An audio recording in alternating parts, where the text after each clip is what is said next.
By the way, this bugged Einstein. Einstein said, "Do you mean to tell me that the moon only exists as a probability? As a bunch of atoms and molecules, and it's only a probability until I look for it to exist? And inherent in looking for the moon to exist, I bring the moon into existence?" That boggled his mind. There were huge debates in quantum physics about this because up until the time of the big debates between Niels Bohr and Einstein, we looked at the world as being an objective place. Like when Newton sat underneath the tree and the apple fell on Newton's head, the apple was the apple and Newton was Newton.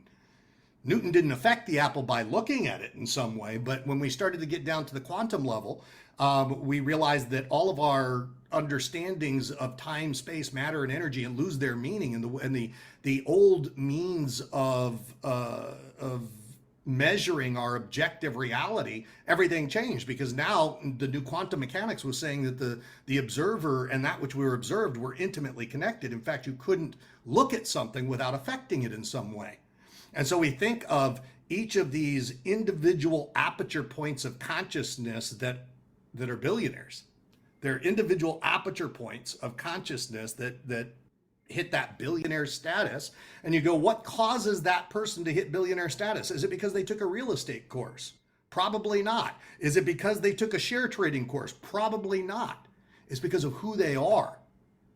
Who they are created the results that they had. And we've heard before that the world is always a reflection of our consciousness. But when we start looking at it from a Billionaire Bootcamp perspective, and you look at, what is the world as reflected through their consciousness? It's a completely different place. It's a world that's ripe with opportunities to be grabbed, to be created. It's a different place than it is for the average person. And so when we say that perception is projection, and the way to change the external world, if you want to manifest the results of a Richard Branson or an Oprah Winfrey or a Warren Buffett, then what you have to change is who you are.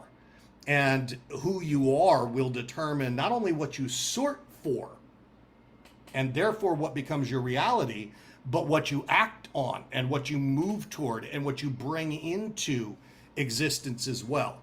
Now, I share, once people get to this level of training, I go a little bit deeper into perception is projection, and we talk about the mechanics of perception is projection. Sorry, this guy's all pixelated and stuff.